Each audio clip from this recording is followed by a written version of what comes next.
ni mazoea ya kuangalia video, picha za ngono, vitu vya hizo video za utupu. Jamani, ni miongoni mwa vitu vinavyoshawishi mtu kufanyiwa ukatili au kufanya ukatili.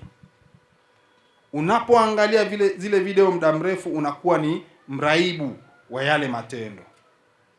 Kwa hiyo mwisho wa siku, aidha umefika nyumbani, mama kanuna hiyo siku kalala na jinsi, si ndio?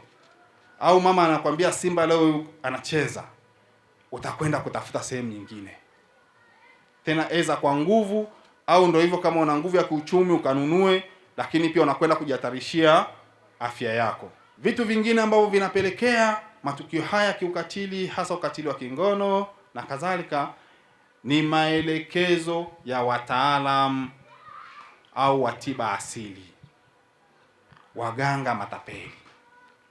Jamani, hakuna uganga unaopatikana kwa kukata kiungo cha mtu.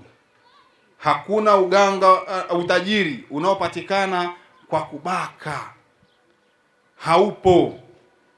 Ukiona mtu anakupa masharti hayo, jua anakuandalia wewe kwenda jela ili aendelee kusurvive. Watu tumekuwa tukipewa masharti ya hovyo. Nenda kambake mtoto wako.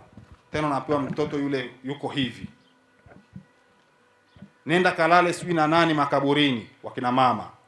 Naambiwa kalale makaburini na huyu, utauza vizuri, utafanya biashara zako vizuri. Jamani, hao ni matapeli.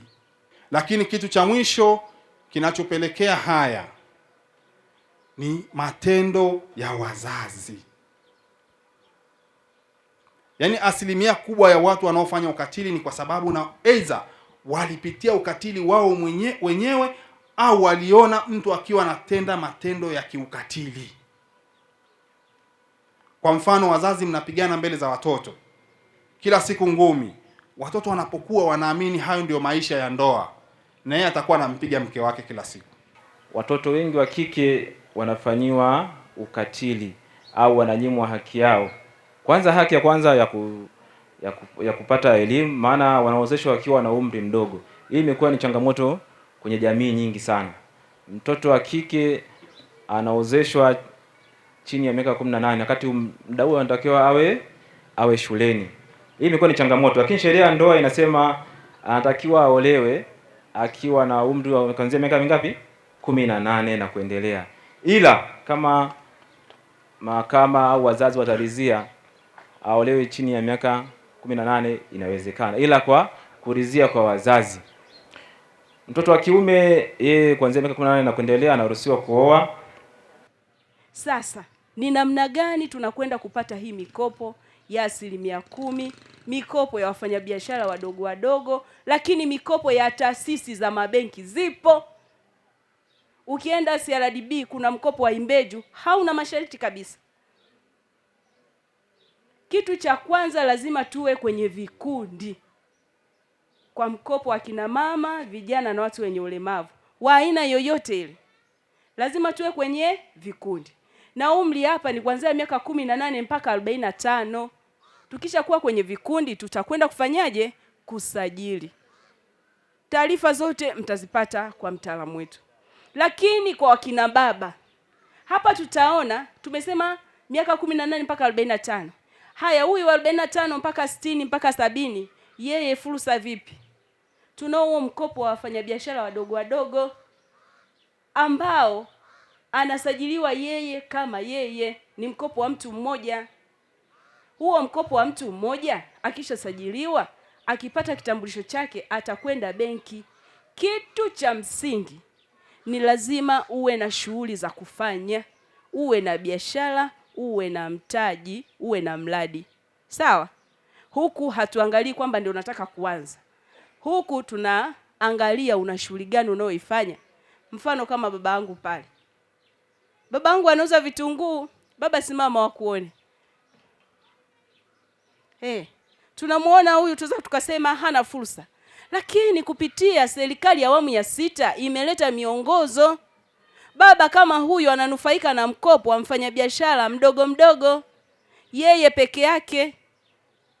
mwisho ni milioni 4, haizidi hapo, kwa sababu wewe ni mkopo wa mtu mmoja. Kuna watu wengine hawapendi kujiunga kwenye makundi. Wapo akina mama hapendi, wapo vijana hawapendi, anataka yeye kama yeye. Kwa hiyo unaruhusiwa kwenda. Kwa kurahisisha, ni mtu gani ambaye anastahili kupata msaada wa kisaikolojia? Ni yule mtu anayelala kwa wiki wa kwanza, wiki ya pili anakosa usingizi. Kitanda kizuri, mashuka mazuri, feni ipo, lakini akiingia kitandani hapati usingizi. Simu na TV anakuwa ndo mfariji wa kutafuta usingizi. Huyu mtu ikipita wiki ya kwanza, wiki ya pili, anahitaji kumuona mtaalamu wa afya ya akili au mtaalamu wa saikolojia. Mtu mwingine anayehitaji kumuona mtaalamu wa saikolojia au mtaalamu wa afya ya akili ni yule mtu anayepanga kufanya jambo akagairisha kufanya ile jambo kwa kusahau, au muda mwingine kwa kupata shughuli nyingine mpya.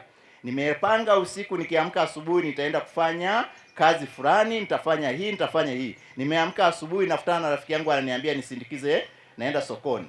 Na sahau yote niliyokuwa nimepanga. Na ambatana naye naenda sokoni. Sokoni mimi siende kununua chochote. Nafutana mwingine anatoka sokoni, yeye ananiambia sasa naenda kanisani kwa baba mchungaji pale, nataka nikamsalimie. Unaweza ukanisindikiza? Anaunga tera pale.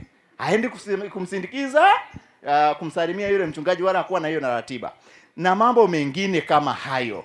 Muda mwingine tunafikia hatua tunapata watu ambao wanaweza akakopa hela kwa ajili ya kwenda kuvaa ili apendeza, waambie watu na mimi nimevaa vizuri. Si ndio? Lakini ni reality, lengo la mkopo ulikuwa ni kufanyeje? Kufanya biashara. Amekwisha sahau kile alichokuwa amefanyeje? Amekitafuta. Lakini mtu wa tatu ambaye anahitaji msaada wa kisaikolojia ni mtu anayenungunika na kulaumu kila mara. Manunguniko yanaondoa baraka, yanaondoa ule utimamu. Kwa hiyo ukiona umefikia hatua ya kuanza kunungunika mara kwa mara, wiki ya kwanza umo tu, unazidi mpaka nungunungu. Wiki ya pili ufikia hatua ukiona mdomo wako unatoa maumivu, yaani kila kicha unatoa mabaya tu, ujue wewe unahitaji msaada, hisia zako na fikira zako haziko sawa.